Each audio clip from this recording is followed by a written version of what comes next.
Esta é uma gravação do projeto Voz da Academia, para uso exclusivo do deficiente visual, não podendo ser comercializada, de acordo com a Lei nº 9.610, de 19 de fevereiro de 1998. Este livro foi gravado no estúdio Criar Brasil, pelo ator Sérgio Fonta, edição e mixagem de Douglas Vieira, projeto elaborado e dirigido por Ana Palma, supervisão geral do acadêmico Ivan Junqueira. Patrocínio da Academia Brasileira de Letras. CD 1. Capa do livro Sagarana, a novela A Hora e a Vez de Augusto Matraga, de João Guimarães Rosa, editora José Olímpio. Epígrafe. Eu sou pobre, pobre, pobre, vou-me embora, vou-me embora. Eu sou rica, rica, rica, vou-me embora daqui. Cantiga antiga. Sapo não pula por boniteza, mas porém por percisão. Provérbio capial. A Hora e Vez de Augusto Matraga. Matraga não é matraga, não é nada. Matraga é Esteves. Augusto Esteves, filho do coronel Alfonsão Esteves, das Pindaíbas e do Saco da Imbira. Ou Nhô Augusto, o homem. Nessa noitinha de novena, num leilão de atrás de igreja, no arraial da Virgem Nossa Senhora das Dores, do córrego do Murici. Procissão entrou, reza acabou. E o leilão andou depressa e se extinguiu sem graça, porque a gente direita foi saindo embora, quase toda de uma vez. Mas o leiloeiro ficara na barraca, comendo amêndoas de cartucho e pigarreando de rouco, bloqueado por uma multidão encachaçada de fim de festa. E na primeira fila, apertadas contra o balcãozinho, bem iluminadas pelas candeias de meia laranja, as duas mulheres à toa estavam achando em tudo um espírito enorme, porque eram só duas e, pois, muito disputadas, todo mundo com elas querendo ficar. Beleza não tinham. Angélica era preta e mais ou menos capenga, e só a outra servia. Mais perto, encostado nela outra, um capial de cara romântica subia todo no sem jeito. Eles estavam se gostando. E por isso, aquele povo encapetado não tinha, pelo menos para o pobre namorado, nenhuma razão de existir. E a cada momento as coisas para eles pioravam, com o pessoal aos gritos. Quem vai arrematar a Sariema? Anda, Tião, bota a Sariema no leilão! Bota no leilão! Bota no leilão! A das duas raparigas, que era branca e que tinha pescoço fino e pernas finas, e passou a chamar-se imediatamente Sariema, pareceu se assustar. O capial apaixonado deixou fuxicar de cansaço o meio riso que trazia pendurado. E o leiloeiro pedia que houvesse juízo, mas ninguém queria atender. Dou 5.000 réis! Sariema! Sariema! E aí, de repente, houve um deslocamento de gentes. Nhô Augusto, alteado, peito largo, vestido de luto, pisando o pé dos outros e com os braços intenso, angulando os cotovelos, varou à frente da massa, se encarou com a Sariema e pôs-lhe o dedo no queixo. Depois, com voz de meio-dia, berrou para o leiloeiro Tião. 50.000 réis! Ficou de mãos na cintura, sem dar rosto ao povo, mas pausando para os aplausos. Nhô Augusto! Nhô Augusto! Insistiu, fala mais forte. 50.000 réis, já disse. Dou-lhe uma, dou-lhe duas, dou-lhe duas, dou-lhe 3. Mas nisso, puxaram para trás a outra. A Angélica preta se rindo, sem vergonha e dengosa, que se sorveteu na montoeira, de braço em braço, de rolo em rolo, pegada, manuseada, beliscada e cacarejante. Virgem Maria Puríssima! Ui, pessoal! E só então o Tião leiloeiro achou coragem para se impor. Respeito, gente, que o leilão é de santo. Pau, pau! Me desprezo desse herege. Vão coçar suas costas em parede. Coisa de igreja tem castigo, não é brinquedo. Deixa passar. Dá enxame, gente. Dá enxame! Alguns quiseram continuar vaia, mas o próprio Nhô Augusto abafou a arrelia. Sino e santo não é pagode, povo. Vou no certo. Abre, abre, deixa o Tião passar. Então, surpresos, deram caminho, e o capial amoroso quis ir também. Vamos embora, Tomásia, aproveitando a confusão. E sua voz baixava, humilde, porque para ele ela não era Sariema. Pôs 3 dedos no seu braço, e bem que ela o quis acompanhar. Mas Nhô Augusto separou-os com uma pranchada de mão. Não vai, não! E atrás deram apoio os 4 guarda-costas. Tem areia, não vai, não. É do Nhô Augusto. O Nhô Augusto leva a rapariga, gritava o povo, por ser barato. E uma voz bem entoada cantou de lá por cantar. Mariquinha é como a chuva, boa é para quem quer bem. Ela vem sempre de graça, só não sei quando ela vem. Aí o povaréu aclamou com disciplina e cadência. Nhô Augusto leva a Sariema! Nhô Augusto leva a Sariema! O capialzinho ficou mais amarelo. A Sariema começou a querer chorar. Mas Nhô Augusto, rompente, alargou no tal 3 pescoções. Toma, toma e toma! Está querendo? Ferveram faces. Que foi? Deixa eu ver. Não me esbarra, filho da mãe. E a agitação partiu povos, porque a maioria tinha perdido a cena, apreciando como estavam uma falta de lugar que se dera entre um velho, cai na água, barbado, e o sacristão no quadrante noroeste da massa. E também no setor sul, estalara pouco antes um mal-entendido de um sujeito com a correia desafivelada, lept, com um outro pedindo espaço para poder fazer sarilho com o pau. Que foi, hein? Que foi?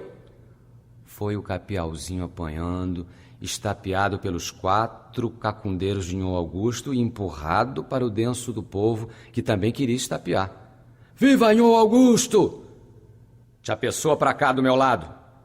Nhô Augusto deu o braço à rapariga, que parou de lacrimejar. Vamos andando. Passaram entre alas e aclamações dos outros, que aí, como não havia mais mulheres nem brigas, pegaram a debandar ou a cantar. Ei, compadre, chegadinho chegou. Ei, compadre, chega mais um bocadinho. Nhô Augusto apertava o braço da Sariema, como quem não tivesse tido prazo para utilizar no capial todos os seus ímpetos. E hein? A senhora dona queria ficar com aquele, hein? Foi, mas agora eu gosto de você. O outro eu mal conheci. Caminharam para casa, mas para a casa do Beco do Sem Cirola, onde só há 3 prédios, cada um deles com gramofone tocando, de cornetão à janela, e onde gente séria entra, mas não passa. Nisso, porém, transpunham o adro, e Nhô Augusto parou, tirando o chapéu e fazendo o em nome do padre para saudar a porta da igreja. Mas o lugar estava bem alumiado, com lanterninhas e muita luz de azeite pendentes dos arcos de bambu. E Nhô Augusto olhou a mulher. Que é? Você tem perna de Manuel Fonseca, uma fina e outra seca, e está que é só osso, peixe cozido sem tempero. Capim pra mim com uma assombração dessas. Vá-se embora, frango d'água, some daqui! E empurrando a rapariga, que abriu a chorar o choro mais sentido da sua vida, Nhô Augusto desceu a ladeira sozinho. Uma ladeira que a gente tinha de descer quase correndo, porque era só cristal e pedra solta. Lá embaixo, esbarrou com um camarada que trazia recado de Dona Dionora, que Nhô Augusto voltasse, ou ao menos desse um pulo até lá, a casa dele, de verdade, na rua de cima, porque ainda havia muito arranjo a ultimar para a viagem, e ela, a mulher, a esposa, tinha 1 ou 2 coisas por perguntar. Mas Nhô Augusto nem deixou o mensageiro acabar de acabar. Desvira, Kim, e dá o recado pelo avesso. Eu lá não vou. Você apronta os animais para voltar amanhã com Cia de Honora mais a menina para o Morro Azul. Mas em antes, você sobe por aqui e vai avisar os meus homens que eu hoje não preciso deles, não. E o Kim Recadeiro correu com o recado enquanto Nhô Augusto ia indo em busca de qualquer luz em porta aberta, aonde houvesse assombro de homens para entrar no meio ou desapartar. Era fim de outubro, em ano resseco. Um cachorro soletrava longe um mesmo nome sem sentido, e ia, no alto do mato, a lentidão da lua. Dona Dionora, que tinha belos cabelos e olhos sérios, escutou aquela resposta e não deu ar de seus pensamentos ao pobre camarada Kim. Mas muitos que eles eram, a rodar por lados contrários e a atormentar-lhe a cabeça, e ela estava cansada, pelo que dali a pouco teve vontade de chorar. E até a Mimita, que tinha só 10 anos e já estava na cama, sorriu para dizer: "Eu gosto, minha mãe, de voltar para o Morro Azul." E então Dona Dionora enxugou os olhos e também sorriu, sem palavra para dizer. De voltar para o retiro, sem a companhia do marido, só tinha por que se alegrar. Sentia pelo desdeixo. Mas até era bom sair do comércio, onde todo mundo devia estar falando, da desdita sua e do pouco caso, que não merecia. E ela conhecia e temia os repentes de Nhô Augusto, duro, doido e sem detença, como um bicho grande do mato, e em casa sempre fechado em si. Nem com a menina se importava. Dela, Dionora, gostava às vezes, da sua boca, das suas carnes, só. No mais, sempre com os capangas, com mulheres perdidas, com o que houvesse de pior. Na fazenda, no saco da Imbira, nas pindaíbas ou no retiro do Morro Azul, ele tinha outros prazeres, outras mulheres, o jogo do truque e as caçadas. E sem efeito eram sempre as orações e promessas, com que ela o pretendera trazer, pelo menos, até a meio caminho direito. Fora assim desde menino, uma meninice à louca e à larga, de filho único de pai Pancrácio. E ela, Dionora, tivera culpa, por haver contrariado e desafiado a família toda para se casar. Agora, com a morte do coronel Afonso, tudo piorara ainda mais. Nem pensar. Mais estúrdio, estouvado e sem regra, estava ficando Nhô Augusto. E com dívidas enormes, política do lado que perde, falta de crédito, as terras no desmando, as fazendas escritas por paga, e tudo de fazer ânsia por diante, sem portas, como parede branca. Dionora amara-o 3 anos. 2 anos dera-os as dúvidas e o suportara os demais. Agora, porém, tinha aparecido outro. Não, só de pôr aquilo na ideia já sentia medo. Por si e pela filha, um medo imenso. Se aceitasse de ir com o outro, Nhô Augusto era capaz de matá-la. Para isso, sim, ele prestava muito. Matava mesmo, como dera conta do homem da foice, pago por vingança de algum ofendido. Mas quem sabe se não era melhor se entregar à sina, com a proteção de Deus, se não fosse pecado. Fechar os olhos. E o outro era diferente. Gostava dela muito. Mais do que ele mesmo dizia, mais do que ele mesmo sabia, da maneira de que a gente deve gostar.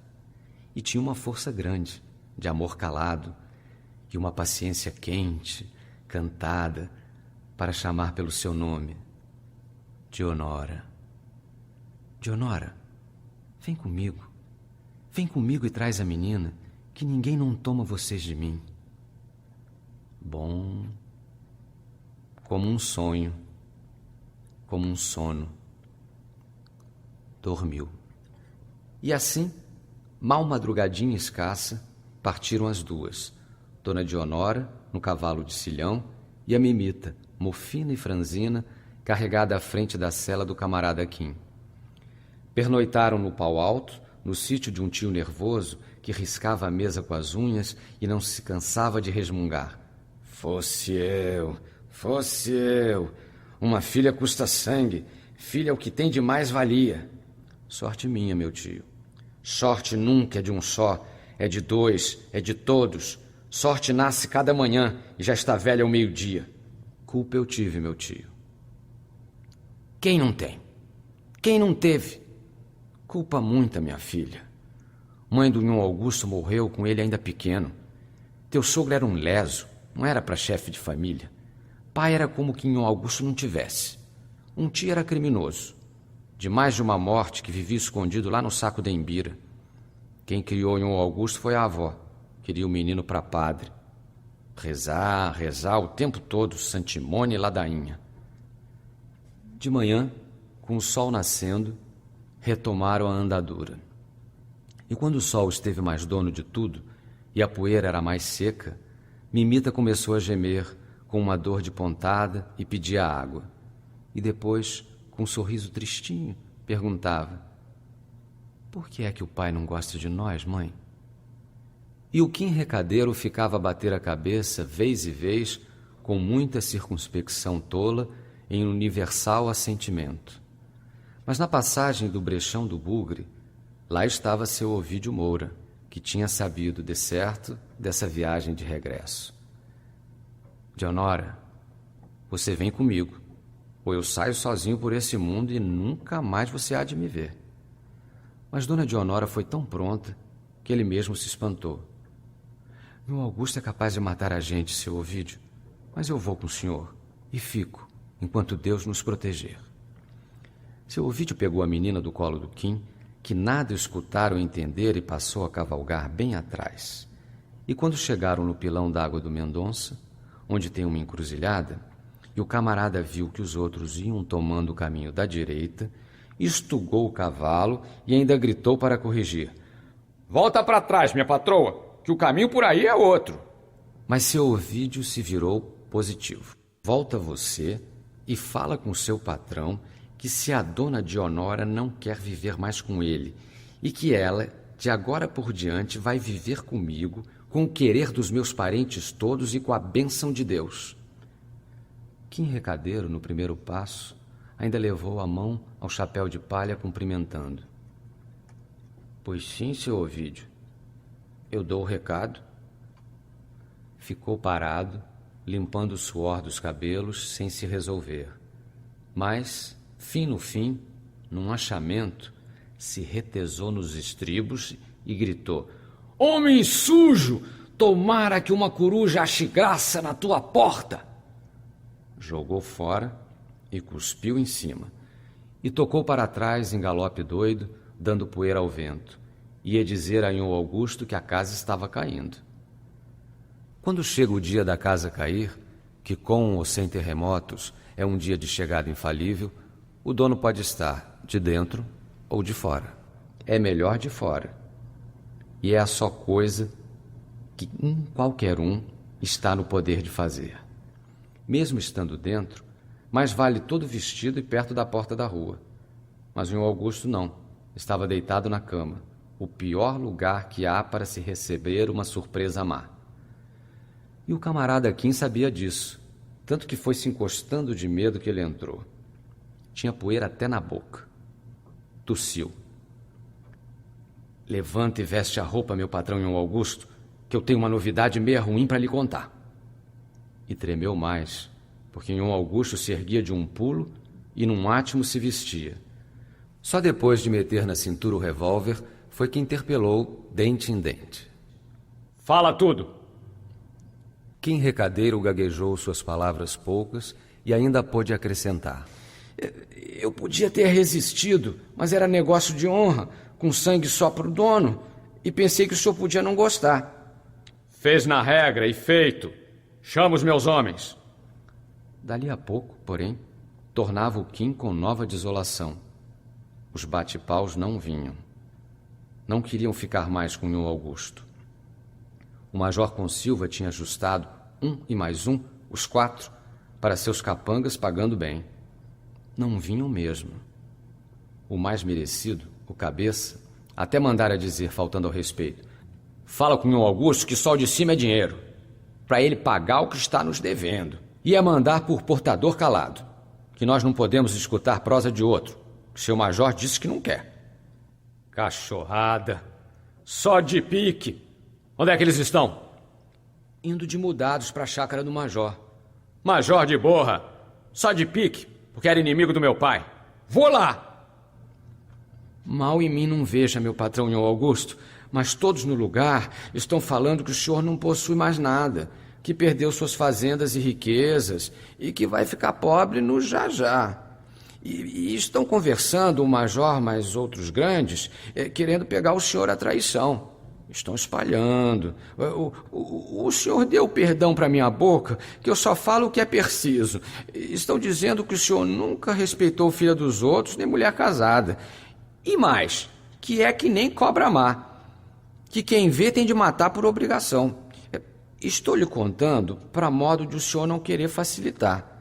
Carece de achar outros companheiros bons para o senhor não ir sozinho.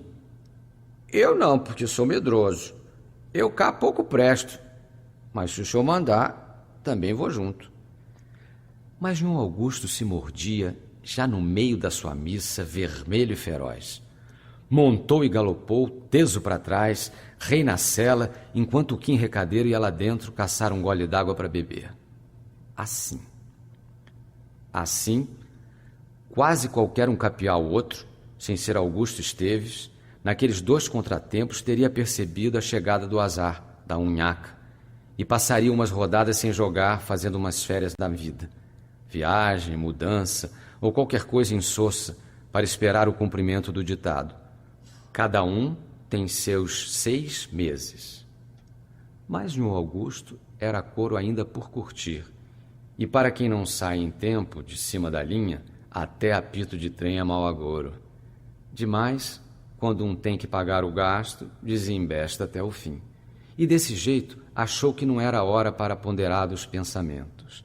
Nele, mal e mal, por debaixo da raiva, uma ideia resolveu por si. Que antes de ir a Mombuca para matar o Ovídio e a Dionora, precisava de cair com o Major Concílio e os capangas. Senão, se deixasse rastro por acertar, perdia a força. E foi. Cresceu poeira de peneira. A estrada ficou reta, cheia de gente com cautela. Chegou à chácara do Major. Mas nem descavalgou sem tempo. Do topo da escada, o dono da casa foi falando alto, risonho de ruim. Tempo do bem bom se acabou, cachorro de Esteves. O cavalo do Nhô Augusto obedeceu para diante. As ferraduras tiniram e deram fogo no lajedo. E o cavaleiro, em pé nos estribos, trouxe a taca no ar querendo a figura do velho. Mas o major piscou apenas. Encolheu a cabeça, porque mais não era preciso. E os capangas pulavam de cada beirada e eram só pernas e braços. Frecha, povo! Desmancha! Já os porretes caíam em cima do cavaleiro que nem pinotes de mantrichãs na rede. Pauladas na cabeça, nos ombros, nas coxas. Nhô Augusto desdeu o corpo e caiu. Ainda se ajoelhou em terra, querendo firmar-se nas mãos, mas isso só lhe serviu para poder ver as caras horríveis dos seus próprios bate-paus, e no meio deles, o capialzinho mongo que amava a mulher à toa Sariema. E Nhô Augusto fechou os olhos de gastura, porque ele sabia que capial de testa peluda, com o cabelo quase nos olhos, é uma raça de homem capaz de guardar o passado em casa, em lugar fresco perto do pote, e ir buscar da rua outras raivas pequenas, tudo para juntar a massa-mãe do ódio grande, até chegar o dia de tirar vingança. Mas aí, pachorrenta e cuspida, ressoou a voz do major. Arrastem para longe, para fora das minhas terras. Marquem a ferro, depois matem. Nhô Augusto se alteou e estendeu o braço direito, agarrando o ar com os 5 dedos. Cá pra perto, carrasco! Só mesmo assim, desse jeito, pra sojigar Nhô Augusto Esteves! E seguro por mãos e pés, torcido aos pulsos dos capangas, urrava e berrava e estrebuchava tanto que a roupa se estraçalhava e o corpo parecia querer partir-se em 2 pela metade da barriga. Desprendeu-se por uma vez, mas outros dos homens desceram os porretes. Nhô Augusto ficou estendido de bruços, com a cara encostada no chão. Traz água fria, companheiro. O capialzinho de testa peluda cantou mal entoado. Sou como a ema que tem penas e não voa. Os outros começaram a ficar de cócoras. Mas quando o Nhô Augusto estremeceu e tornou a solevar a cabeça, o major, lá da varanda, apertando muito os olhos para espiar e se abanando com o chapéu, tirou ladainha. Não tem mais nenhum Nhô Augusto Esteves das Pindaíbas, minha gente? E os cacundeiros em coro. Não tem não! Tem mais não! Puxaram e arrastaram Nhô Augusto pelo atalho do rancho do barranco, que ficou sendo um caminho de pragas e judiação. E quando chegaram ao rancho do barranco, ao fim de légua, o Nhô Augusto já vinha quase que só carregado, meio nu, todo picado de faca, quebrado de pancadas, enlameado grosso, poeira com sangue. Empurraram-no para o chão, ele nem se moveu. É aqui mesmo, companheiros. Depois é só jogar lá para baixo, para nem a alma se salvar. Os jagunços veteranos da chácara do Major Consilva acenderam seus cigarros com descanso, mal interessados na execução. Mas os 4 que tinham sido bate-paus de Nhô Augusto mostravam maior entusiasmo, enquanto o capiauzinho sem testa, diligente e contente, ia juntar lenha para fazer fogo. E aí, quando tudo esteve a ponto, abrasaram o ferro com a marca do gado do major, que soía ser um triângulo inscrito numa circunferência, e imprimiram-na com chiado, chamusco e fumaça na polpa glútea direita de Nhô Augusto. Mas recuaram todos num susto, porque Nhô Augusto viveu-se com um berro e um salto medonhos. Segura! Mas já ele alcançara a borda do barranco e pulara no espaço. Era uma altura. O corpo rolou lá embaixo, nas moitas, se sumindo. Por onde é que a gente passa para poder ir ver se ele morreu? Mas um dos capangas mais velhos disse melhor. Arma uma cruz aqui mesmo, Orósio, para de noite ele não vir puxar os teus pés. E deram as costas, regressando, sob um sol mais próximo e maior. Mas o preto que morava na boca do brejo, quando calculou que os outros já teriam ido embora, saiu do seu esconso, entre as tabuas, e subiu aos degraus de mato do pé do barranco. Chegou-se. Encontrou vida funda no corpo tão maltratado do homem branco.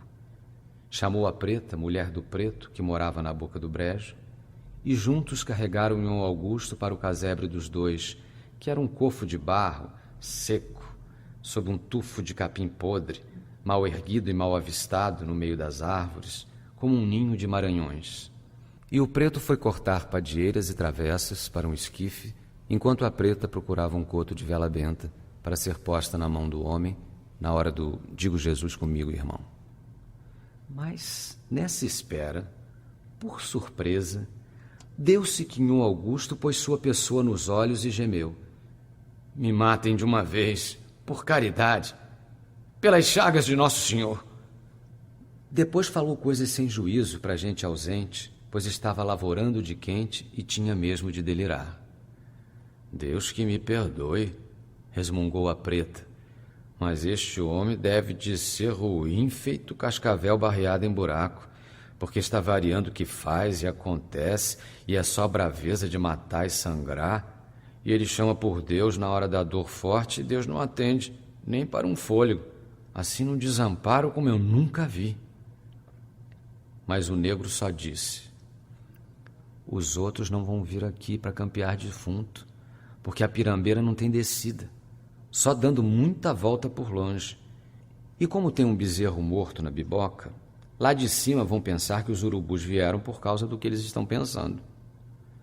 Deitado na esteira, no meio de mulambos, no canto escuro da choça de chão de terra, Nhô Augusto, dias depois, quando voltou a ter noção das coisas, viu que tinha as pernas metidas em toscas talas de taboca e acomodadas em regos de telhas, porque a esquerda estava partida em 2 lugares e a direita num só, mas com ferida aberta. As moscas esvoaçavam e pousavam e o corpo todo lhe doía, com costelas também partidas e mais um braço, e um sofrimento de machucaduras e cortes e a queimadura da marca de ferro, como se o seu pobre corpo tivesse ficado imenso. Mesmo assim, com isso tudo, ele disse a si que era melhor viver. Bebeu mingau ralo de fubá e a preta enrolou para ele um cigarro de palha. Em sua procura não aparecera ninguém. Podia sarar, podia pensar. Mas de tardinha chegou a hora da tristeza. Com grunhidos de porcos, ouvidos atrás das fendas da parede, e os ruflos das galinhas procurando poleiro nos galhos, e a negra lá fora lavando as panelas e a cantar. As árvores do mato bento deitam no chão para dormir. E havia também, quando a preta parava, as cantigas miúdas dos bichinhos mateiros e os sons dos primeiros sapos. Esfriou o tempo antes do anoitecer. As dores melhoraram. E aí, Nhô Augusto se lembrou da mulher e da filha. Sem raiva, sem sofrimento mesmo, só com uma falta de ar enorme, sufocando. Respirava aos arrancos e teve até medo, porque não podia ter tento nessa desordem toda, e era como se o corpo não fosse mais seu. Até que pôde chorar. E chorou muito, um choro solto, sem vergonha nenhuma, de menino ao abandono. E sem saber e sem poder, chamou alto, soluçando: Mãe! Mãe! O preto, que estava sentado, pondo chumbada no anzol, no pé da porta de casa, ouviu e ficou atrapalhado. Chamou a preta, que veio ligeira, e se enterneceu. Não faz assim, seu moço. Não desespera. Reza que Deus endireita tudo. Para tudo Deus dá o jeito. E a preta acendeu a candeia e trouxe uma estampa de Nossa Senhora do Rosário e o terço. Agora, parado o pranto, a tristeza tomou conta de Nhô Augusto. Uma tristeza mansa, com muita saudade da mulher e da filha, e com um dó imenso de si mesmo. Tudo perdido. O resto ainda podia, mas ter a sua família, direito, outra vez, nunca. Nem a filha. Para sempre. E era como se tivesse caído num fundo de abismo, em outro mundo distante. E ele teve uma vontade virgem, uma precisão de contar a sua desgraça, de repassar as misérias da sua vida. Mas mordeu a fala e não desabafou. Também não rezou. Porém a luzinha da candeia era o pavio, a tremer, com brilhos bonitos no poço de azeite, contando histórias da infância de Nhô Augusto, histórias mal lembradas, mas todas de bom e bonito final. Fechou os olhos. Suas mãos, uma na outra, estavam frias. Deu-se ao cansaço. Dormiu. E desse modo, ele se doeu no enxergão muitos meses, porque os ossos tomavam tempo para se ajuntar e a fratura exposta criara bicheira. Mas os pretos cuidavam muito dele, não arrefecendo na dedicação. Se eu pudesse ao menos ter a absolvição dos meus pecados. Então eles trouxeram uma noite, muito escondida, o padre, que o confessou e conversou com ele muito tempo, dando-lhe conselhos que o faziam chorar. Mas será que Deus vai ter pena de mim, com tanta ruindade que fiz e tendo nas costas tanto pecado mortal? Tem, meu filho. Deus mede a espora pela rédea e não tira o estribo do pé de arrependido nenhum. E por aí afora foi, com um sermão comprido que acabou depondo o doente num desvencido torpor. Eu acho boa essa ideia de se mudar para longe, meu filho. Você não deve pensar mais na mulher, nem em vinganças. Entregue para Deus e faça penitência. Sua vida foi entortada no verde, mas não fique triste, de modo nenhum, porque a tristeza é a boi de chamar o demônio, e o reino do céu, que é o que vale, ninguém tira de sua algibeira, desde que você esteja com a graça de Deus, que Ele não regateia nenhum coração contrito. Fé eu tenho. Fé eu peço, padre. Você nunca trabalhou, não é? Pois agora por diante, cada dia de Deus você deve trabalhar por 3 e ajudar os outros, sempre que puder. Modere esse mau gênio. Faça de conta que ele é um poldro bravo e que você é mais mandante do que ele. Peça a Deus assim com esta jaculatória: Jesus, manso e humilde de coração, fazei meu coração semelhante ao vosso. E, páginas adiante, o padre se portou ainda mais excelentemente, porque era mesmo uma brava criatura. Tanto assim que na despedida insistiu: reze e trabalhe, fazendo de conta que esta vida é um dia de capina com sol quente, que às vezes custa muito a passar, mas sempre passa. E você ainda pode ter muito pedaço bom de alegria.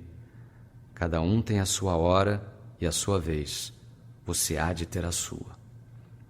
E lá fora, ainda achou de ensinar a Preto um enxofre e tal para o gogo dos frangos, e aconselhou o Preto a pincelar água de cal no limoeiro e a plantar tomateiros e pés de mamão. Meses não são dias, e a vida era aquela no chão da choupana. E um Augusto comia, fumava, pensava e dormia. E tinha pequenas esperanças. De amanhã em diante, o lado de cá vai doer menos, se Deus quiser. E voltou a recordar todas as rezas aprendidas na meninice com a avó. Todas e muitas mais. Mesmo as mais bobas de tanta deformação e mistura. As que o Preto engrolava ao lavar-lhe com creolina a ferida da perna e as que a Preta murmurava, benzendo a cuia d'água ao lhe dar de beber. E somente essas coisas o ocupavam, porque para ele, féria feita, a vida já se acabara. E só esperava era a salvação da sua alma e a misericórdia de Deus Nosso Senhor. Nunca mais seria gente. O corpo estava estragado por dentro, e mais ainda a ideia. E tomaram tão grande horror às suas maldades e aos seus malfeitos passados que nem podia se lembrar. E só mesmo rezando. Espantava as ideias tristes, e com o passar do tempo, tudo isso lhe foi dando uma espécie nova e muito serena de alegria. Esteve resignado e fazia cumpridos progressos na senda da conversão. Quando ficou bom para andar, escorando-se nas muletas que o Preto fabricara, já tinha os seus planos menos maus, cujo ponto de início consistia em ir para longe, para o sítiozinho perdido no sertão mais longínquo, uma data de 10 alqueires que ele não conhecia nem pensara jamais que teria de ver, mas que era agora a única coisa que possuía de seu. Antes de partir, teve com o padre uma derradeira conversa, muito edificante e vasta. E junto com o casal de pretos samaritanos, que ao hábito de se desvelarem, agora não o podiam deixar nem por nada, pegou o chão sem paixão. Largaram a noite, porque o começo da viagem teria de ser uma verdadeira escapada. E ao sair, o Augusto se ajoelhou no meio da estrada, abriu os braços em cruz e jurou: eu vou para o céu, e vou mesmo, por bem ou por mal, e a minha vez há de chegar. Para o céu eu vou, nem que seja porrete. E os negros aplaudiram, e a turminha pegou o passo a caminho do sertão. Foram norte afora, na derrota dos criminosos fugidos, dormindo de dia e viajando de noite, como cativos amocambados de quilombo a quilombo. Para além do Bacupari, do Boqueirão, da Broa, da Vaca e da Vacaria, do Peixe Bravo, dos Tachos, do Tamanduá, da Serra Fria e de todos os muitos arraiais jazentes na reta das léguas, ao pé dos verdes morros e dos morros de cristais brilhantes, entre as varjarias e os cordões de mato. E deixavam de lado moendas e fazendas, e as estradas com cancelas, e roçarias e sítios de monjolos, e os currais do Fonseca, e a pedra quadrada dos irmãos Trancoso. E mesmo as grandes casas velhas, sem gente mais morando, vazias como os seus currais. E dormiam nas brenhas, ou sob as árvores de sombra das caatingas, ou em ranchos de que todos são donos, à beira das lagoas com patos e das lagoas cobertas de mato. Atravessaram o Rio das Rãs e o Rio do Sapo. E vieram, por picadas penhascosas e sendas de pedregulho, contra as serras azuis e as serras amarelas, sempre. Depois, por baixadas, com outeiros, terras mansas, e em paragens ripuárias, mas evitando a linha dos vaus, sob o vôo das garças, os caminhos por onde as boiadas vêm, beirando os rios. E assim se deu que lá no povoado do Tombador, onde às vezes, poucas vezes, e somente, quando transviados da boa rota, passavam uns bruaqueiros tangendo tropa, ou uns baianos corajosos migrando rumo sul, apareceu um dia um homem esquisito que ninguém não podia entender. Mas todos gostaram logo dele, porque era meio doido e meio santo, e compreender deixaram para depois. Trabalhava que nem um afadigado por dinheiro, mas no feito não tinha nenhuma ganância e nem se importava com os acrescentes. O que vivia era querendo ajudar os outros. Capinava para si e para os vizinhos do seu fogo, no querer de repartir, dando de amor o que possuísse. E só pedia, pois, serviço para fazer, e pouca ou nenhuma conversa. O casal de pretos que moravam junto com ele era quem mandava e desmandava na casa, não trabalhando um nada e vivendo no Estadão. Mas ele tinha-no visto morejar até dentro da noite de Deus, quando havia luar claro. Nos domingos tinha o seu gosto de tomar descanso, batendo mato o dia inteiro, sem sossego, sem espingarda nenhuma e nem nenhuma arma para caçar. E de tardinha, fazendo parte com as velhas corocas que rezavam o terço ou os meses dos santos. Mas fugia às léguas de viola ou de sanfona, ou de qualquer outra qualidade de música que escuma tristeza no coração. Quase sempre estava conversando sozinho. Isso também era de maluco, diziam, porque eles ignoravam que o que fazia era apenas repetir, sempre que achava preciso, a fala final do padre. Cada um tem a sua hora e a sua vez. Você há de ter a sua. E era só. E assim se passaram pelo menos 6 ou 6 anos e meio, direitinho deste jeito, sem tirar e nem pôr, sem mentira nenhuma, porque esta aqui é uma história inventada, e não é um caso acontecido, não, senhor. Quem quisesse, porém, durante esse tempo, ter dó de um Augusto, faria grossa bobagem, porquanto ele não tinha tentações, nada desejava, cansava o corpo no pesado e dava rezas para a sua alma, tudo isso sem esforço nenhum, como os cupins que levantam no pasto murundus vermelhos, ou como os ticuticos, que penam sem cessar para levar comida ao filhote do pássaro preto, bico aberto, no alto do mamoeiro, a pedir mais. Esta última lembrança era do povo do tombador, já que em toda a parte os outros implicam com os que deles se desinteressam, e que o pessoal nada sabia das alheias águas passadas, e nem que o negro e a negra eram agora pai e mãe de Nhô Augusto. Também não fumava mais, não bebia, não olhava para o bom parecer das mulheres, não falava junto em discussão. Só o que ele não podia era se lembrar da sua vergonha. Mas ali, naquela biboca perdida, fim de mundo, cada dia que descia, ajudava a esquecer.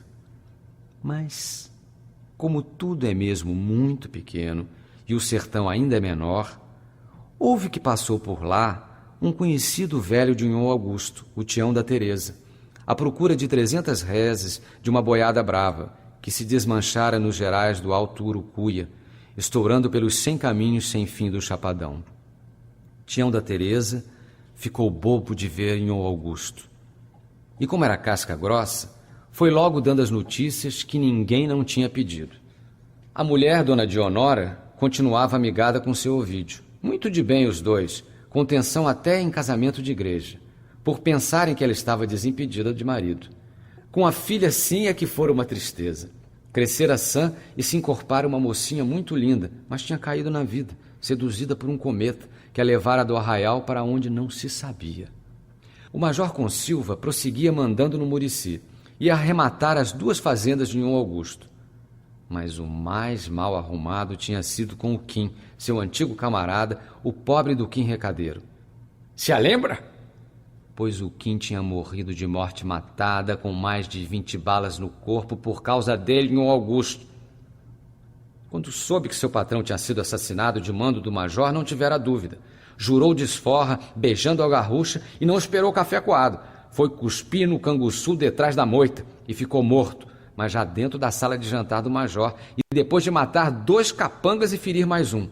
Para! Chega, Tião! Não quero saber de mais coisa nenhuma. Só te peço é para fazer de conta que não me viu e não contar para ninguém, pelo amor de Deus, por amor de sua mulher e de seus filhos e de tudo o que para você tem valor.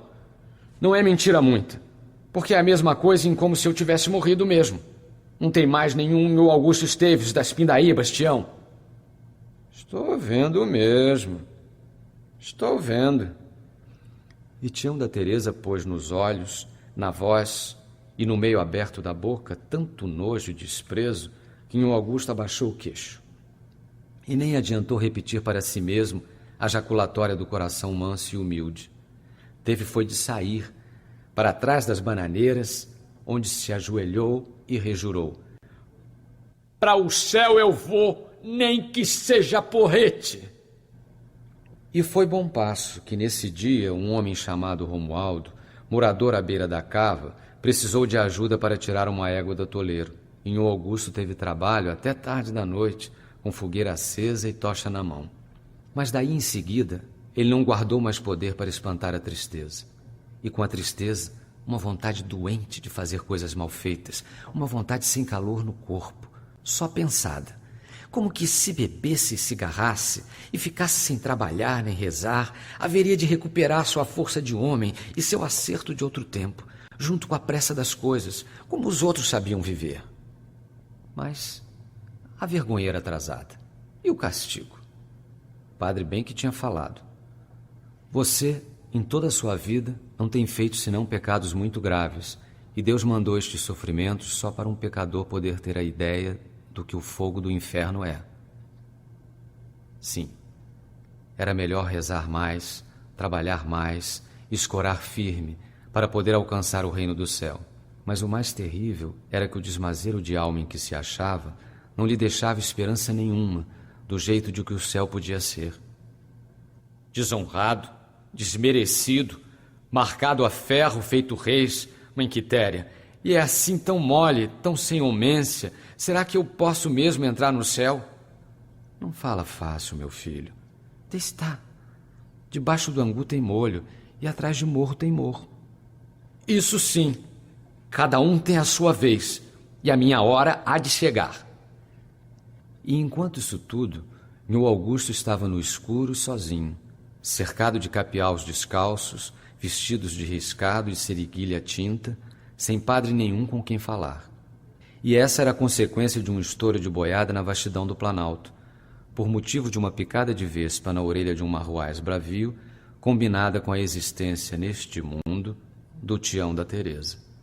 E tudo foi bem assim, porque tinha de ser, já que assim foi. Apenas Nhô Augusto se confessou aos seus pretos tutelares, longamente, humanamente, e foi essa a primeira vez. E no fim desabafou, que era demais o que estava purgando pelos seus pecados e que Nosso Senhor se tinha esquecido dele. A mulher feliz morando com outro, a filha tão nova e já na mão de todos, rolando por este mundo ao Deus dará. E o Kim recadeiro, um rapaz miúdo, tão no desamparo, e morrendo como homem por causa do patrão. Um patrão de borra, que estava para ali no escondido, encostado que nem como se tivesse virado mulher. O resto é peso para dia, mãe Quitéria. Mas como é? Como é que eu vou me encontrar com quem lá com Deus? Com que cara? E eu já fui zápide. Já pus fama em feira, mãe Quitéria. Na festa do Rosário, na tapera. E um dia em que enfrentei uns 10, fazendo todo mundo correr. Desarmei e dei pancada no Sergipão Congo, mãe Quitéria, que era a mão que desce, mesmo monstro matador. E a briga com família inteira, pai, irmão, tio, da moça que eu tirei de casa semana antes de se casar. Vira o demônio de costas, meu filho. Faz o que o seu padre mandou. E é o diabo mesmo, mãe Quitéria, eu sei. Ou então é castigo.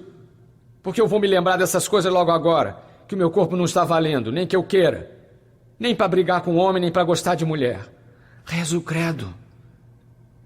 Mas Nhô Augusto, que estava de cócoras, sentou-se no chão e continuou. Tem horas em que fico pensando que, ao menos por honrar o Kim, que morreu por minha causa, eu tinha ordem de fazer alguma vantagem. Mas eu tenho medo. Já sei como é que o inferno é, mãe Quitéria. Podia ir procurar a coitadinha da minha filha, que talvez esteja sofrendo, precisando de mim. Mas eu sei que isso não é eito meu. Não é, não. Tenho de ficar pagando minhas culpas, penando aqui mesmo, no sozinho. Já fiz penitência estes anos todos e não posso ter prejuízo deles. Se eu quisesse desperdiçar essa penitência feita, ficava sem uma coisa e sem outra. Sou um desgraçado, mãe Quitéria, mas o meu dia há de chegar. A minha vez. E assim, nesse parado, Nhô Augusto foi indo muito tempo, se acostumando com os novos sofrimentos, mais meses. mas sempre saía para servir aos outros quando precisavam. Ajudava a carregar defuntos, visitava e assistia gente doente e fazia tudo com uma tristeza bondosa a mais não ser. Até que, pouco a pouco, devagarinho, imperceptível, alguma coisa pegou a querer voltar para ele, a crescer-lhe do fundo para fora, sorrateira como a chegada do tempo das águas, que vinha vindo paralela. Com o calor dos dias aumentando, e os dias cada vez maiores, e o João de Barro construindo casa nova, e as sementinhas que hibernavam na poeira, esperando na poeira em misteriosas incubações. E o Augusto agora tinha muita fome e muito sono. O trabalho entusiasmava e era leve. Não tinha precisão de enxotar as tristezas. Não pensava nada. E as mariposas e os cupins de asas vinham voar ao redor da lamparina, círculo rodeando a lua cheia sem se encostar. E começaram os cantos. Primeiro os sapos. Sapo na seca coachando, chuva beirando, mãe Quitéria.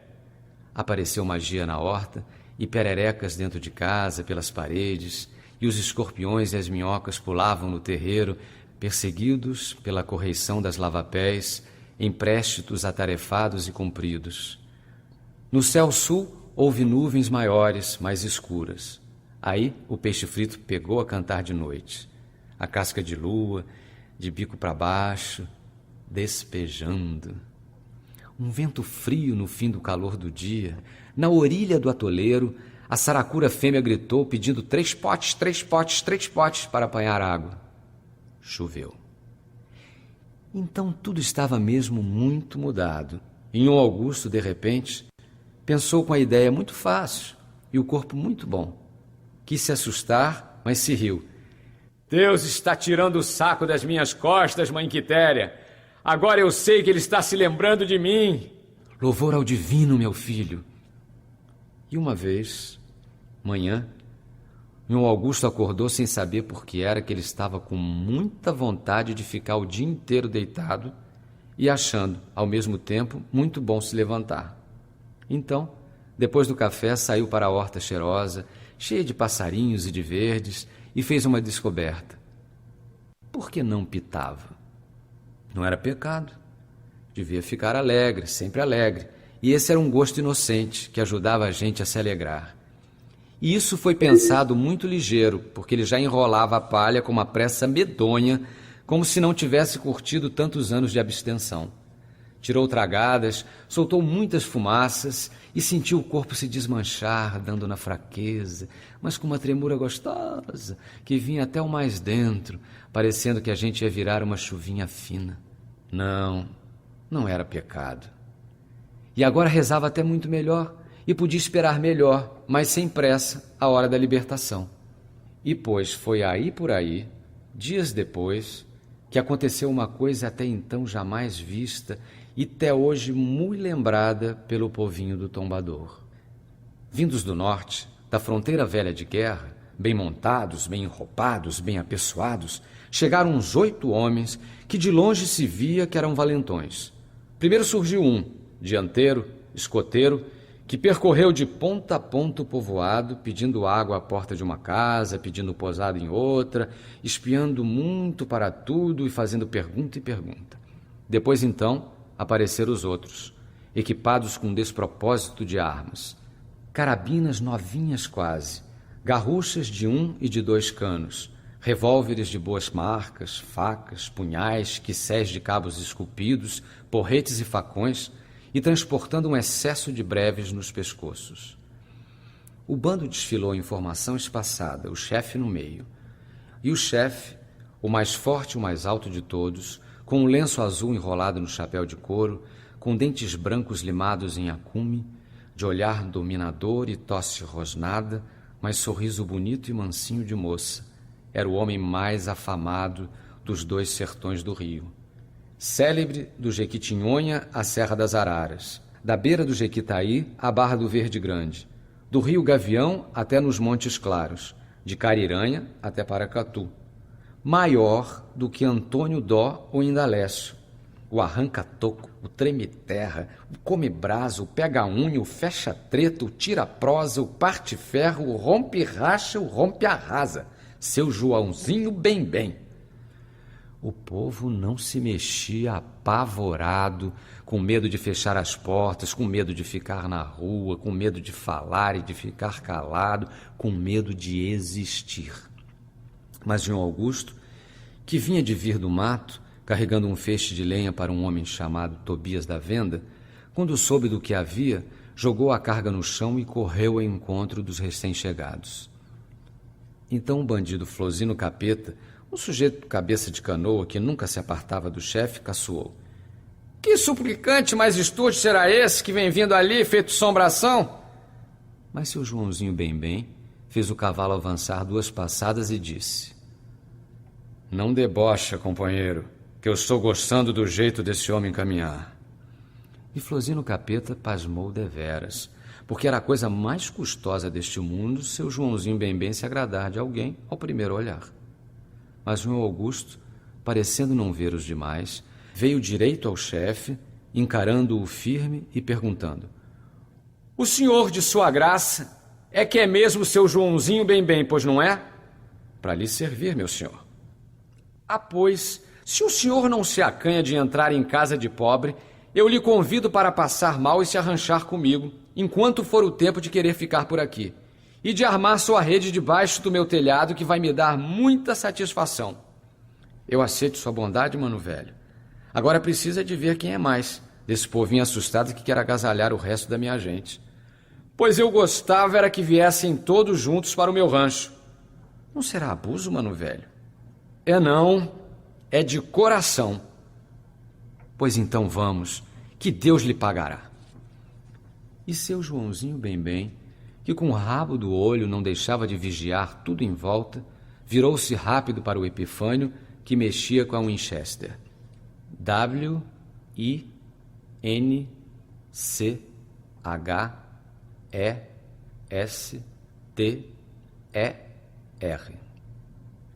Guarda a arma, companheiro, que eu já disse que não quero essa moda de brincar de dar tiro à toa, só por amor de espantar os moradores do lugar.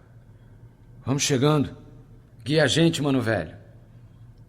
E aí o casal de pretos, em grande susto, teve de se afanar num corre-corre de depenar galinhas, matar leitoa, procurar ovos e fazer doces. E um Augusto, depois de buscar ajuda para tratar dos cavalos, andou de casa em casa arrecadando aluá, frutas, quitandas, fumo cheiroso, muita cachaça e tudo mais que de fino houvesse para os convidados. E os seus convidados achavam imensa graça naquele homem que se atarefava em servi-los, cheio de atenções, quase de carinhos, com cujo motivo eles não topavam atinar. Tinham armado as redes de fibra nas árvores do quintal e repousavam cada qual com um complicado arsenal bem ao alcance da mão. Então seu Joãozinho Bem-Bem contou a Nhô Augusto. Estava de passagem, com uma pequena parte do seu bando para o sul, para o arraial das Taquaras, na nascença do Manduri, a chamado de seu amigo Nicolau Cardoso, atacado por um mandão fazendeiro de injustiça. E Flosino Capeta acrescentou: Diz que o tal tomou reforço com 3 tropas de serranos, mas é só a gente chegar lá para não se ver ninguém mais. E eles têm que dar o beiço e cair o cacho, seu moço. Mas a gente nem pode mais ter o gosto de brigar, porque o pessoal não aparece. No falar de entrar no meio, o seu Joãozinho Bem-Bem. Mas seu Joãozinho Bem-Bem interrompeu o outro. Prosa minha não carece de contar, companheiro, que todo mundo já sabe. Nhô Augusto passeava com os olhos que nunca ninguém tinha visto tão grandes nem tão redondos, mostrando todo o branco ao redor. Seu Joãozinho Bem-Bem ria um riso descansado, e os outros riam também, circundando, obedientes. A gente não ia passar, porque eu nem sabia que aqui tinha este comercinho. Nosso caminho era outro. Mas de uma banda do Rio tinha Maleita, e da outra está reinando Bexiga da Brava, e falaram também numa soldadesca que vem lá da Diamantina, por isso a gente deu tanta volta. Fim do CD 1, continua no CD 2. CD 2. Os pretos trouxeram a janta para o meio do pátio. Era um banquete. E quando a turma se pôs em roda para começar a comer, o anfitrião fez o sinal da cruz e rezou alto. E os outros o acompanharam, com o que Nhô Augusto deu mostras de exultar. O senhor, que é dono da casa, venha comer aqui perto de mim, mano velho. Pediu seu Joãozinho Bem-Bem. Mas que é que o senhor está gostando tanto assim de apreciar. Ah, é o Tim. Isso é morrinha de quartel. Ele é rei Uno. Nhô Augusto namorava o Tim Tatu Tativendo, desertor do exército e de 3 milícias estaduais, e que por isso mesmo, e sem querer, caminhava marchando e para falar com alguém se botava de sentido em estrita posição. Esta guarda guerreira acompanha o senhor há muito tempo, seu Joãozinho bem. O chefe acertou a sua gigola e tossiu para responder. Alguns. É tudo gente limpa. Mocorongo eu não aceito comigo. Homem que atira de trás do toco não me serve. Gente minha só mata as mortes que eu mando. E morte que eu mando é só morte legal. Epa, ferro! Exclamou o Nhô Augusto, balançando o corpo. Seu Joãozinho bem continuou. Povo sarado e escovado, mas eles todos me dão trabalho. Este aqui é baiano, fala mestre. Cabeça chata é outro, porque eles avançam antes da hora. Não é gente fácil, não. Nem goiano, porque não é andejo. E nem mineiro, porque eles andam sempre com a raiva fora de hora. E não gostam de parar mais quando começam a brigar. Mas pessoal igual ao meu, não tem. E o senhor também não é mineiro, seu Joãozinho bem? Isso sim que sou. Sou da beira do rio. Sei lá de onde é que sou. Mas por me lembrar, mano velho, não leve a mal o que eu vou lhe pedir. Sua janta está de primeira, está boa até de regalo. Mas eu ando muito escandecido, meu estômago não presta para mais. Se for coisa de pouco incômodo, o que eu queria era que o senhor mandasse aprontar para mim uma jacuba quente, com a rapadura bem preta e a farinha bem fina e com umas folhinhas de laranja da terra no meio. Será que pode? Já. Vou ver. Deus lhe ajude, mano velho. Enquanto isso, os outros devoravam com muita esganação e lambança. E quando Nhô Augusto chegou com a jacuba, interpelou o Zeferino, que multiplicava as sílabas com esforço e, como tartamudo temoso, jogava cada sílaba a cabeça para trás. Pois eu estou me espantando e é de uma coisa, meu senhor. É de, neste jantar, com tantas comerias finas, não haver duas delas, das mais principais. O que está fazendo falta, amigo? É um molho da samambaia, a sopa da canjiquinha. Nhô Augusto sorriu. Eu a garanto que na hora da zoeira tu no pinguelo não gagueja. Que nada, apoiou seu Joãozinho bem. Isto é cabra macho e remacheado que dá pulo em cruz. Já Nhô Augusto, incansável, sem querer desperdiçar detalhe, apalpava os braços do Epifânio, mulato enorme, de musculatura embatumada, de bicipitalidade maciça.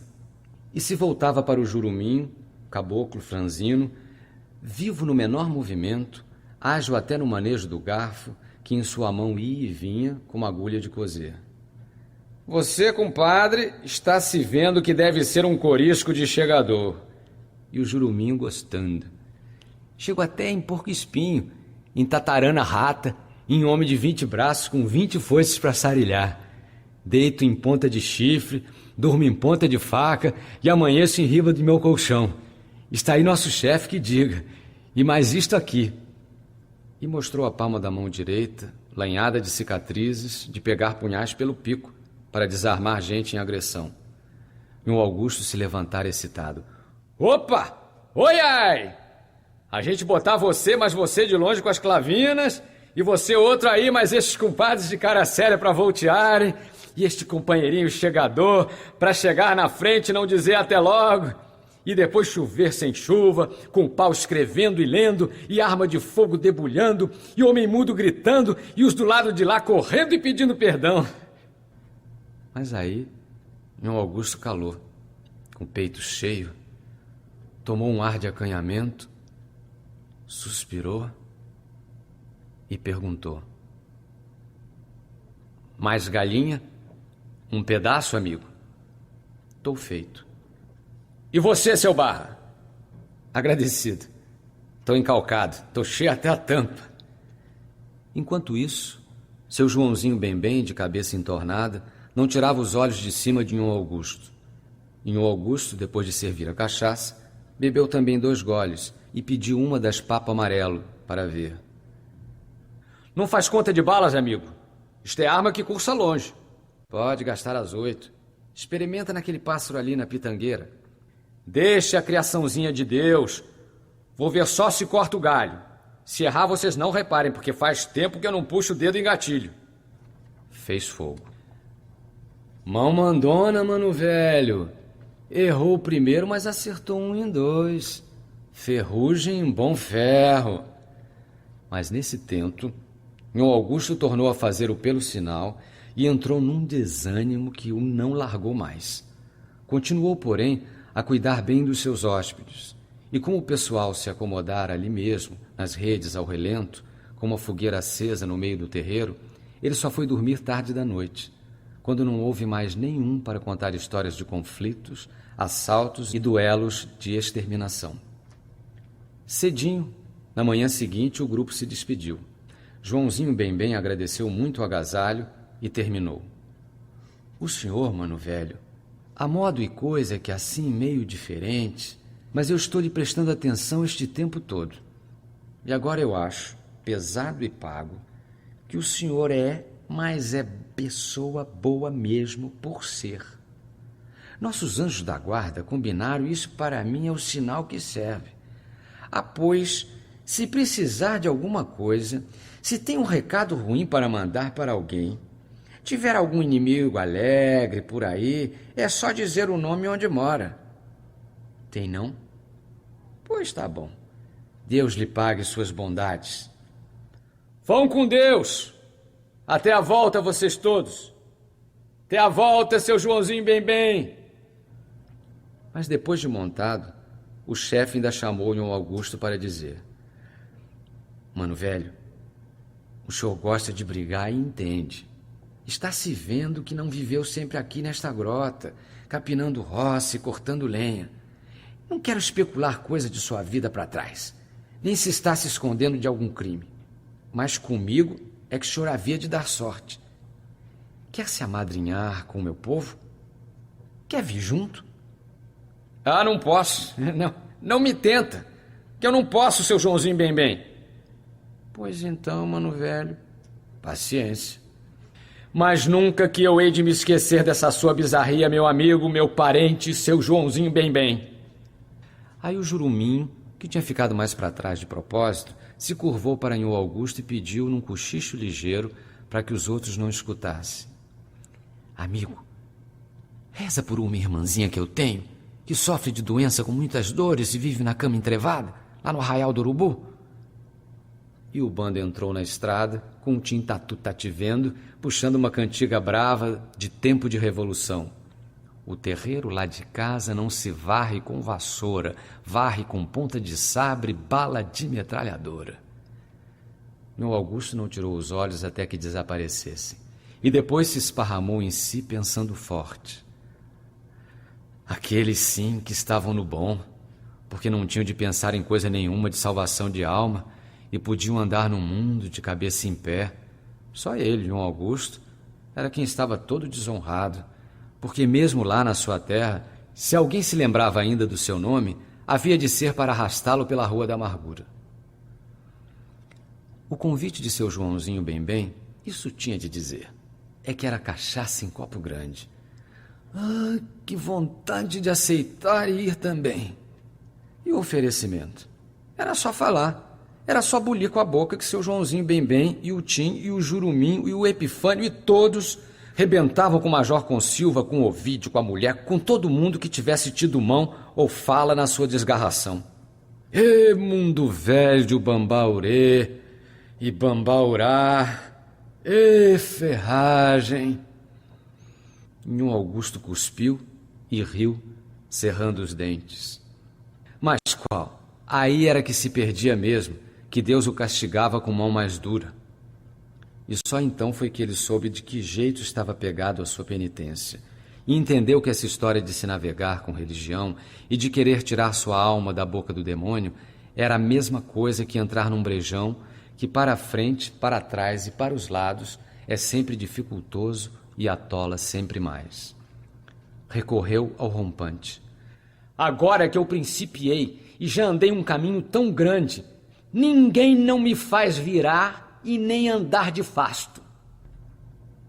E à noite, tomou um trago sem ser por regra, o que foi bem bom, porque ele já viajou do acordado para o sono, montado num sonho bonito, no qual havia um Deus valentão, o mais solerte de todos os valentões, assim parecido com o seu Joãozinho Bem-Bem, e que o mandava ir brigar só para ele experimentar a força, pois que ficava lá em cima, sem descuido, garantindo tudo. E assim dormiram as coisas. Deu uma invernada brava, mas para Nhô Augusto não foi nada.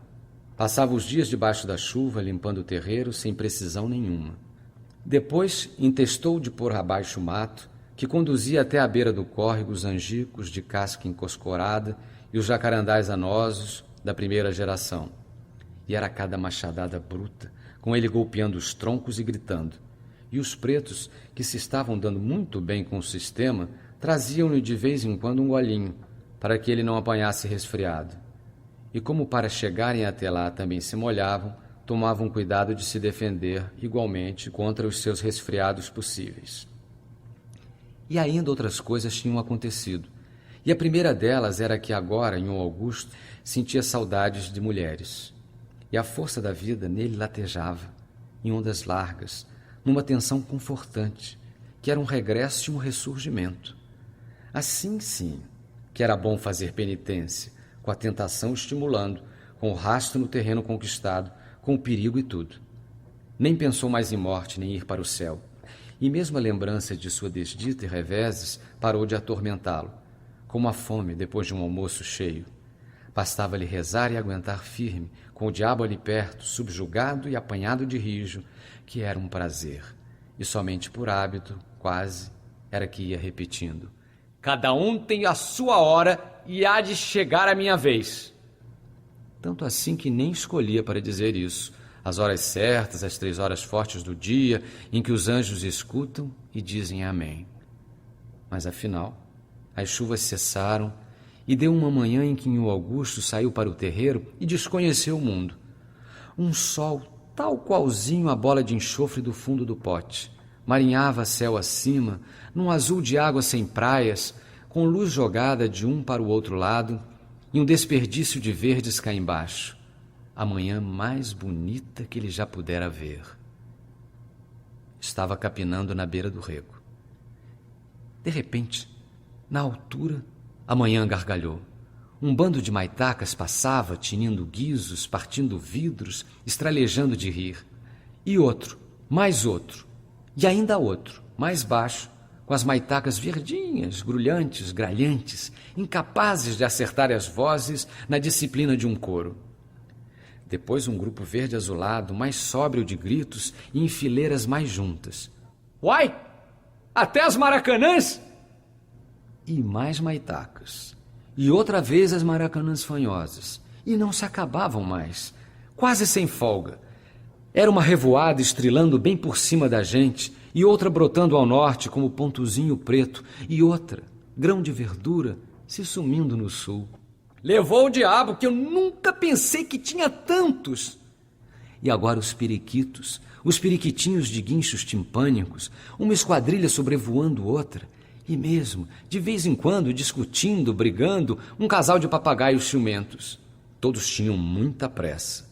Os únicos que interromperam por momentos a viagem foram os alegres tuins, os minúsculos tuins de cabecinhas amarelas que não levam nada a sério e que choveram nos pés de mamão e fizeram recreio aos pares sem sustar o alarido.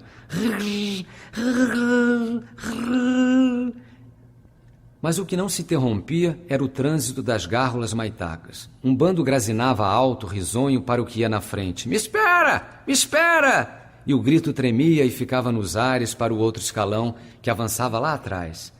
Virgem! Estão todas assanhadas, pensando que já tem milho nas roças. Mas também como é que podia haver um de manhã mesmo bonito sem as maitacas? O sol ia subindo por cima do vôo verde das aves itinerantes. Do outro lado da cerca passou uma rapariga, bonita. Todas as mulheres eram bonitas. Todo anjo do céu devia ser mulher. E um Augusto pegou a cantar a cantiga muito velha do capial exilado. Eu quero ver a moreninha tabaroa arregaçada enchendo o pote na lagoa. cantou longo tempo, até que todas as asas saíssem do céu. Não passam mais. Ô, papagaiada vagabunda! Já deve de estar longe daqui. Longe? Onde? Como corisca, como ronca trovoada, no meu sertão, na minha terra abençoada. Longe onde? Quero ir namorar com as pequenas, com as morenas do norte de Minas. Mas ali mesmo, no sertão do norte, Nhô Augusto estava. Longe onde, então? Quando ele encostou a enxada e veio andando para a porta da cozinha, ainda não possuía ideia alguma do que ia fazer. Mas dali a pouco, nada adiantavam para retê-lo os rogos reunidos de Mãe Preta Quitéria e de Pai Preto Serapião. Adeus, minha gente, que aqui é que mais não fico, porque a minha vez vai chegar e eu tenho que estar por ela em outras partes. Espera o fim das chuvas, meu filho, espera a vazante. Não posso, Mãe Quitéria. Quando o coração está mandando, todo o tempo é tempo. E se eu não voltar mais, tudo que era de meu fica sendo para vocês. Rodolfo Merêncio quis emprestar-lhe um jegue. Que nada. Lhe agradeço o bom desejo, mas não preciso de montada, porque o voo é mesmo a pé. Mas depois aceitou, porque Mãe Quitéria lhe recordou ser o jumento, um animalzinho assim meio sagrado, muito misturado às passagens da vida de Jesus. E todos sentiram muito a sua partida. Mas ele estava madurinho de não ficar mais, e quando chegou no sozinho, espiou só para a frente, e logo entoou uma das letras que ouvira aos guerreiros de seu Joãozinho bem. A roupa lá de casa não se lava com sabão, lava com ponta de sabre e com bala de canhão. Cantar só não fazia mal, não era pecado. As estradas cantavam, e ele achava muitas coisas bonitas, e tudo era mesmo bonito, como são todas as coisas nos caminhos do sertão. Parou para espiar um buraco de tatu escavado no barranco, para descascar um ananás selvagem de ouro moro com cheiro de presépio, para tirar mel da caixa comprida da abelha borá, para rezar perto de um pau d'arco florido e de um solene pau d'óleo, que ambos conservavam muito de fresco os sinais da mão de Deus. E uma vez teve de se escapar depressa para a meia encosta e ficou a contemplar do alto o caminho, belo como um rio, reboante ao tropel de uma boiada de 2.000 cabeças, que rolava para o Itacambira com a vaqueirama encorada, piquete de 5 na testa, em cada talão 7 ou 8, e atrás todo um esquadrão de ulanos morenos, cantando cantigas do alto sertão. E também fez, um dia, o Jerico avançar atrás de um urubu reumático que claudicava estrada fora um pedaço antes de querer voar. E bebia, a parada nas mãos, a água das frias cascatas véus de noiva dos morros que caem com um tom de abundância e abandono.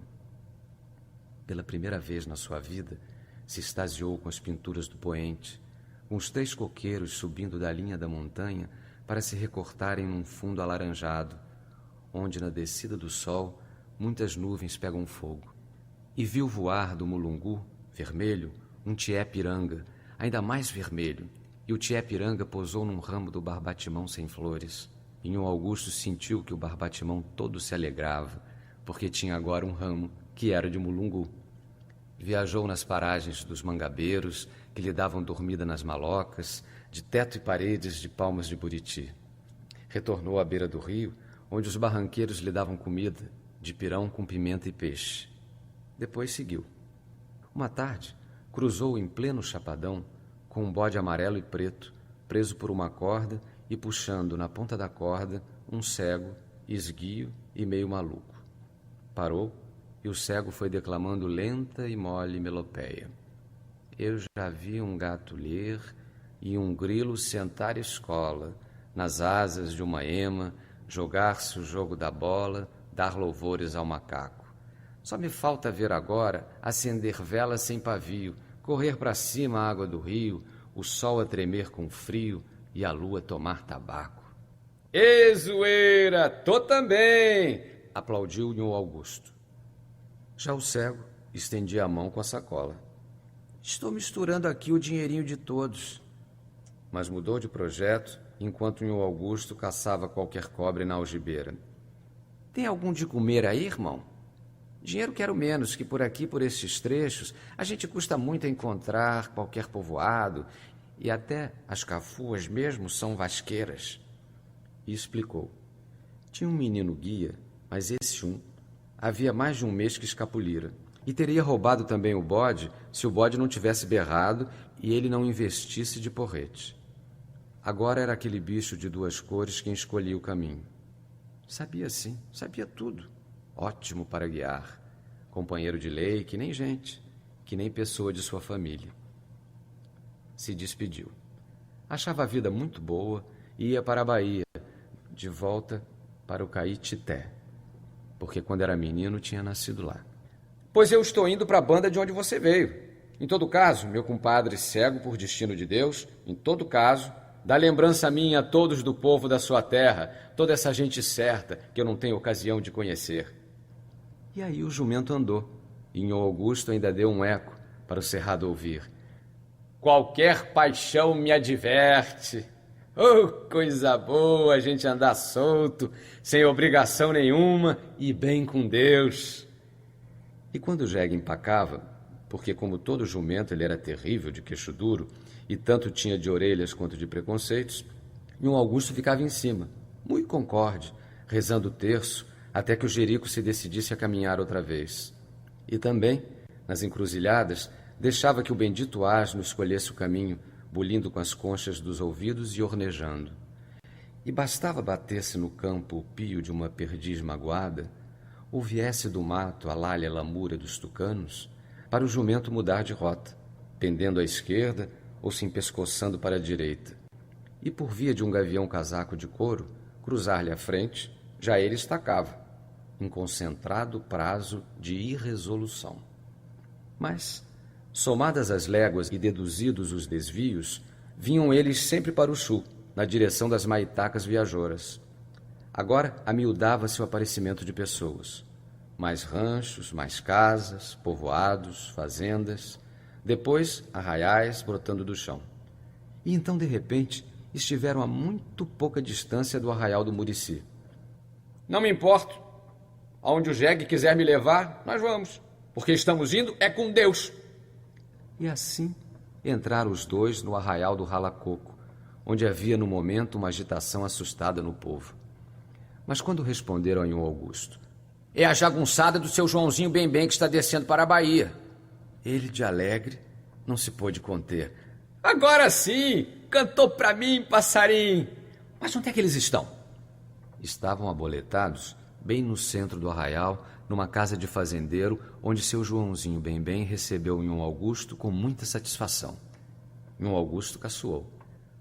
Boi andando no pasto para lá e para cá, capim que acabou ou está para acabar. É isso, mano velho.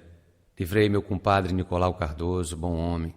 E agora vou ajuntar o resto do meu pessoal, porque tive recado de que a política se apostemou do lado de lá das divisas. E estou indo de rota batida para o Pilão Arcado, que o meu amigo Franquilin de Albuquerque é capaz de precisar de mim. Fitava Nhô Augusto com olhos alegres e tinha no rosto um ar paternal. Mas na testa havia o resto de uma ruga. Está vendo, mano velho? Quem é que não se encontra neste mundo? Fico prazido por lhe ver. E agora o senhor é quem está em minha casa. Vai se arranchar comigo? Se abanque, mano velho. Se abanque. Arranja um café aqui para o parente, Flosino. Eu não queria empalhar. O senhor está com pouco prazo. Que nada, mano velho. Nós estamos de saída, mas ainda falta ajustar um devido para não deixar rabo para trás. Depois lhe conto. O senhor mesmo vai ver daqui a pouco. Come com gosto, mano velho.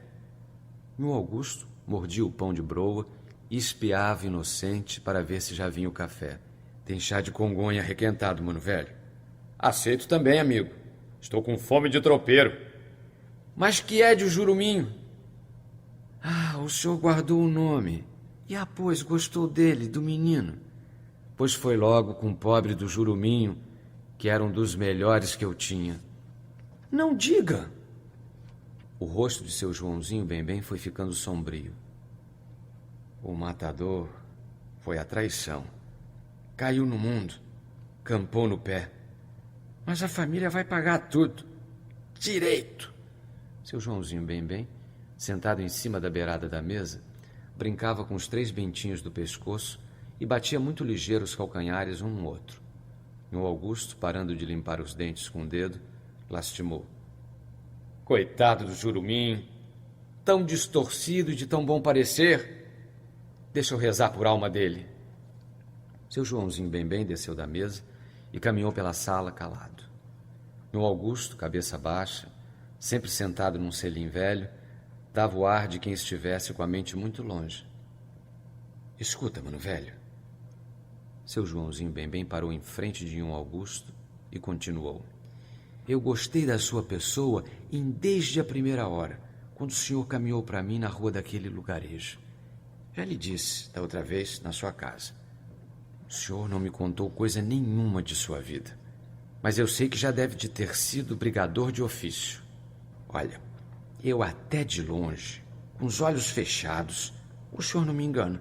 Juro como não há outro homem para ser mais sem medo e disposto para tudo. É só o senhor mesmo querer. Sou um pobre pecador, seu Joãozinho Bem-Bem. Que o quê? Essa mania de rezar é que ele está lhe perdendo. O senhor não é padre nem frade para isso. É algum? Cantoria de igreja dando em cabeça fraca desgoverna qualquer valente. Bobajada. Bate na boca, seu Joãozinho Bem-Bem, meu amigo, que Deus pode castigar. Não se ofenda, mano velho. Deixa eu dizer. Eu havia de gostar se o senhor quisesse vir comigo para o norte. Já lhe falei e torno a falar. É convite como nunca fiz a outro. E o senhor não vai se arrepender. Olha, as armas do Jurumim estão aí, querendo dono novo. Deixa eu ver. E o Augusto bateu a mão na Winchester do jeito com que um gato poria a pata num passarinho. Alisou coronha e cano e seus dedos tremiam, porque essa estava sendo a maior das suas tentações. Fazer parte do bando de seu Joãozinho Bem-Bem. Mas os lábios se moviam, talvez ele estivesse proferindo entre dentes o creio em Deus Padre. E, por fim, negou com a cabeça muitas vezes. Não posso, meu amigo, seu Joãozinho Bem-Bem. Depois de tantos anos, fico muito agradecido, mas não posso. Não me fale nisso mais. E ria para o chefe dos guerreiros, e também por dentro se ria. E era o riso do capial a passar a perna em alguém no fazer qualquer negócio. Está direito. De obrigar não posso, mas pena é. Nisso fizeram um estardalhaço à entrada. Quem é? É o tal velho caduco, chefe. Deixa ele entrar. Vem cá, velho. O velhote chorava e tremia e se desacertou frente às pessoas. Afinal, conseguiu ajoelhar-se aos pés de seu Joãozinho Bem-Bem. Ai, meu senhor que manda em todos. Ai, seu Joãozinho Bem-Bem, tem pena. Tem pena do meu povinho miúdo. Não corta o coração de um pobre pai. Levanta, velho. O senhor é poderoso, é dono do choro dos outros, mas a Virgem Santíssima lhe dará o pago por não pisar em formiguinha do chão. Tem piedade de nós todos, seu Joãozinho Bem-Bem. Levanta, velho. Quem é que teve piedade do Juruminho baleado por detrás? Ai, seu Joãozinho Bem-Bem, então lhe peço, pelo amor da senhora sua mãe, que o teve e lhe deu de mamar, eu lhe peço que dê ordem de matarem só este velho que não presta para mais nada, mas que não mande judiar com os pobrezinhos dos meus filhos e minhas filhas, que estão lá em casa sofrendo, adoecendo de medo e que não têm culpa nenhuma do que fez o irmão. Pelo sangue de Jesus Cristo e pelas lágrimas da Virgem Maria. E o velho tapou a cara com as mãos, sempre ajoelhado, curvado, soluçando e arquejando. Seu Joãozinho Bem-Bem pigarreou e falou. Lhe atender não posso. E com o senhor não quero nada, velho. É a regra. Senão, até quem é mais que havia de querer obedecer a um homem que não vinga gente sua, morta de traição? É a regra. Posso até livrar de Sebastião, às vezes, mas não posso perdoar isto, não. Um dos 2 rapazinhos, seus filhos, tem de morrer, de tiro ou a faca. E o senhor pode escolher qual deles é que deve de pagar pelo crime do irmão. E as moças? Para mim não quero nenhuma, que mulher não me enfraquece. As mocinhas são para os meus homens. Perdão para nós todos, seu Joãozinho Bem-Bem, pelo corpo de Cristo na sexta-feira da paixão. Cala a boca, velho. Vamos logo cumprir a nossa obrigação. Mas aí o velho, sem se levantar, inteiriçou-se, distendeu o busto para cima como uma caninana enfuriada e pareceu que ia chegar com a cara até em frente a de seu Joãozinho Bem-Bem. Hirto, cordoveias retesas, mastigando os dentes e cuspindo baba, urrou: Pois então, Satanás, eu chamo a força de Deus para ajudar a minha fraqueza no ferro da tua força maldita. Houve um silêncio. E aí?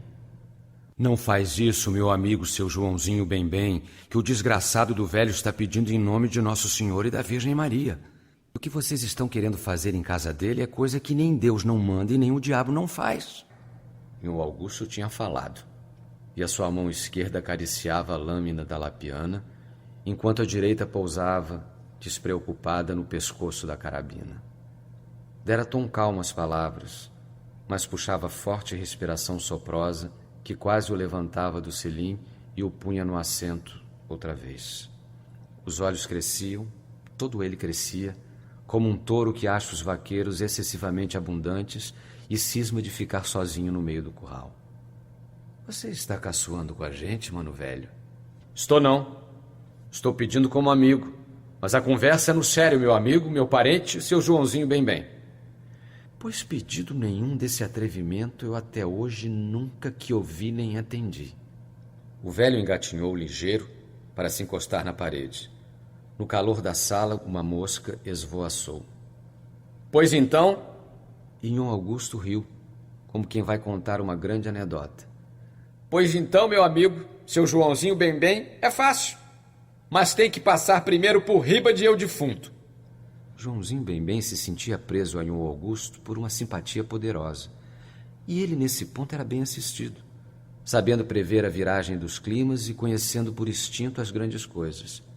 Mas Teófilo Sussuarana era bronco, excessivamente bronco, e caminhou para cima de Nhon Augusto, na sua voz. Epa! Não padre o filho do Espírito Santo também! Avança, cambada de filhos da mãe, que chegou a minha vez!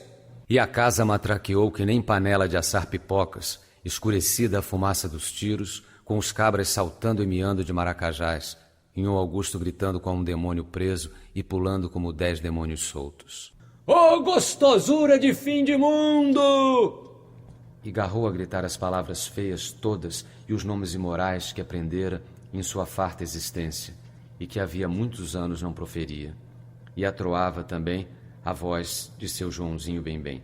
Sai, Canguçu! Foge daqui, Epifânio! Deixa nós dois brigar sozinhos. A coronha do rifle no pé do ouvido, outro pulo, outro tiro. 3 dos cabras correram, porque outros 3 estavam mortos, ou quase, ou fingindo. E aí o povo encheu a rua à distância para ver, porque não havia mais balas, e seu Joãozinho Bem-Bem, mais o homem do jumento, tinham rodado cá para fora da casa, só em sangue e em mulambos de roupas pendentes. E eles negaceavam e pulavam numa dança ligeira de sorriso na boca e de faca na mão. Se entregue, mano velho, que eu não quero lhe matar. Joga a faca fora! Dá viva a Deus e corre, seu Joãozinho Bem-Bem! Mano velho, agora é que tu vai dizer. Quantos palmos é que tem do calcanhar ao cotovelo? Se arrepende dos pecados, que senão vai sem contrição. E vai direitinho para o inferno, meu parente, seu Joãozinho Bem-Bem. Ui, estou morto. A lâmina de Nhon Augusto talhara de baixo para cima, do púbis à boca do estômago, e um mundo de cobras sangrentas saltou para o ar livre, enquanto seu Joãozinho Bem-Bem caía ajoelhado, recolhendo os seus recheios nas mãos. Aí o povo quis amparar Nhon Augusto, que punha sangue por todas as partes, até do nariz e da boca, e que devia de estar pesando demais, de tanto chumbo e bala. Mas tinha fogo nos olhos do gato do mato, e o busto especado não vergava para o chão. Espera aí, minha gente! Ajude meu parente ali, que vai morrer primeiro. Depois então eu posso me deitar. Estou no quase, mano velho. Morro, mas morro na faca do homem mais maneiro de junta e de mais coragem que eu já conheci. Eu sempre lhe disse quem era bom mesmo, mano velho. E só assim que gente como eu tem licença de morrer. Quero acabar sendo amigos. Feito, meu parente, seu Joãozinho Bem-Bem. Mas agora se arrepende dos pecados e morre logo como um cristão, que é pra gente poder ir juntos. Mas seu Joãozinho Bem-Bem, quando respirava, as rodilhas dos intestinos subiam e desciam. pegou a gemer. Estava no estorcer do fim. E como teimava em conversar, apressou ainda mais a despedida. E foi mesmo. Alguém gritou: Ei, seu Joãozinho bem, já bateu com o rabo na cerca, não tem mais! E então, Nhô Augusto se bambeou nas pernas e deixou que o carregasse. Pra dentro de casa não, minha gente. Quero me acabar no solto, olhando o céu e no claro. Quero é que um de vocês chame um padre. Pede para ele vir me abençoando pelo caminho, que senão é capaz de não me achar mais. E riu. E o povo, enquanto isso, dizia: foi Deus quem mandou esse homem no jumento por mor de salvar as famílias da gente. E a turba começou a querer desfeitear o cadáver de seu Joãozinho bem, todos cantando uma cantiga que qualquer um estava inventando na horinha. Não me mata, seu Joãozinho bem. Você não presta para mais nada, seu Joãozinho bem. E o Augusto falou enérgico: Para com essa matinada cambada de gente herege.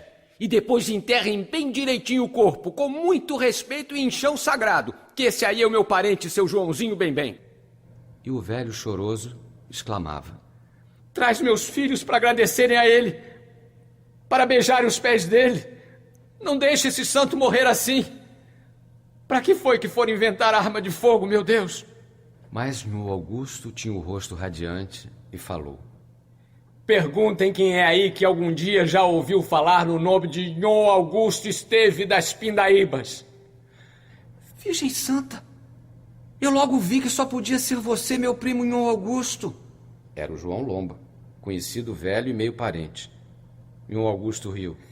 Hein, João? Pra ver. Então, Augusto Matraga fechou um pouco os olhos, com um sorriso intenso nos lábios lambuzados de sangue, e de seu rosto subia um sério contentamento. Daí mais, olhou procurando João Lomba e disse agora sussurrado, sumido: Põe a bênção na minha filha, seja lá onde for que ela esteja. E Dionora, fala com a Dionora que está tudo em ordem. Depois morreu.